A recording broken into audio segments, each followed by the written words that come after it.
Banyak yang salah paham tentang introvert. Orang introvert sering dianggap pemalu, tertutup, atau antisosial. Ada yang menganggap kalau kita tertutup sama dengan introvert. Padahal enggak selalu loh. Ada juga orang introvert yang jago ngomong di depan umum. Mereka juga bisa kok ngumpul sama teman. Tapi orang introvert punya stok energi sosial. Mereka punya batasan tenaga untuk bersosialisasi. Jadi kalau ngumpul bareng teman, gak suka lama-lama. Soalnya tenaganya bisa habis. Ketika tenaganya ini habis, harus dites lagi. Caranya dengan menyendiri. Orang introvert jatuh cinta dengan kesendirian. Introvert tertahan seharian di kamar, main HP atau baca buku. Dia bisa aja berhari-hari gak berhubungan sama teman mereka. Kadang mereka kesepian sih. Tapi pas udah ketemu sama teman-teman, ya begitu, dia kangen lagi sama kesendiriannya. Ada beberapa ciri-ciri utama introvert, yaitu yang pertama, banyak diem, sering mikir, suka memperhatikan hal-hal kecil yang di sekitar, temannya sedikit tapi akrab, lebih suka sendirian, daripada ngomong lebih suka bercerita lewat tulisan, lebih banyak kerjanya daripada ngomongnya, gak suka duduk terlalu dekat dengan orang lain, mikir dulu baru ngomong, dan kalau udah bareng teman, dia bakalan rindu di kamar. Jangan salah bahwa introvert mereka bukanlah pribadi yang sombong atau antisosial, tapi mereka juga memiliki berbagai nilai positif, misalnya menjadi pemimpin yang bijak. Menurut penelitian di Wharton School, Amerika Serikat, para pemimpin introvert seringkali menghasilkan kinerja yang lebih baik ketimbang ekstrovert, sebab ketika mereka mengolah karyawan yang proaktif, mereka akan cenderung membiarkan karyawan itu mengemukakan ide-ide mereka. Sedangkan ekstrovert, tanpa disadari, akan menjadi sangat heboh dengan hal-hal yang ada di kepala mereka. Alhasil, ide-ide orang lain akan sulit untuk muncul ke permukaan. Selain itu, introvert juga pendengar yang baik.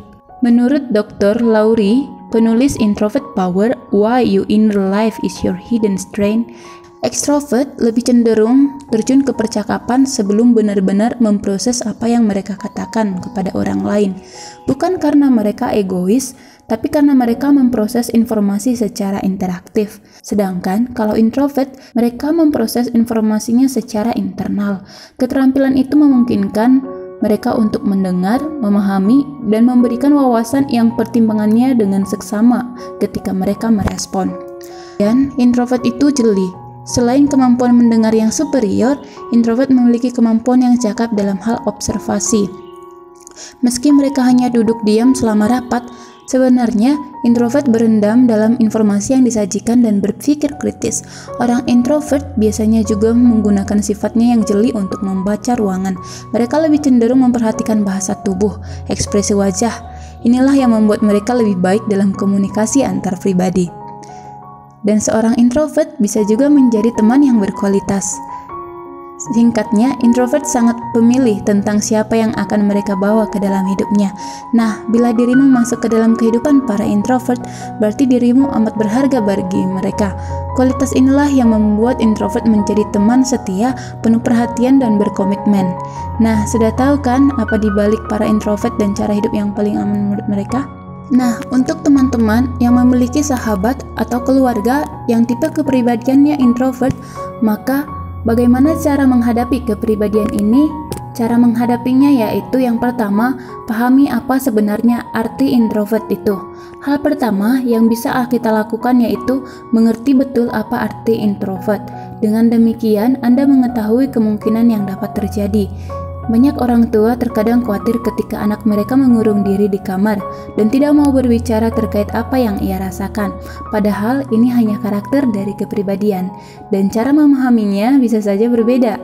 Perilaku orang dengan kepribadian ini terkadang suka disalahartikan sebagai tanda-tanda depresi.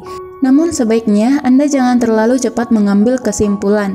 Yang perlu Anda pahami adalah introversion bukan suatu respon terhadap rangsangan dari luar, tetapi merupakan suatu tipe kepribadian. Yang kedua, memahami kecenderungan perilaku dengan kepribadian ini. Sebagai contoh, orang introvert terkadang hanya memiliki 1 atau 2 orang teman dekat. Ini adalah termasuk salah satu ciri dari orang introvert. Mereka lebih nyaman dengan lingkaran pertemanan yang kecil dan bukan berada di grup penuh dengan orang. Jumlah teman yang sedikit pada orang introvert bukan selalu diindikasi orang tersebut mengalami masalah bersosialisasi. Yang ketiga, jangan paksa untuk mengubah kepribadiannya. Kadang sering disalahartikan sebagai pemalu dan penyendiri. Orang introvert terkadang dianggap sebagai orang yang bermasalah.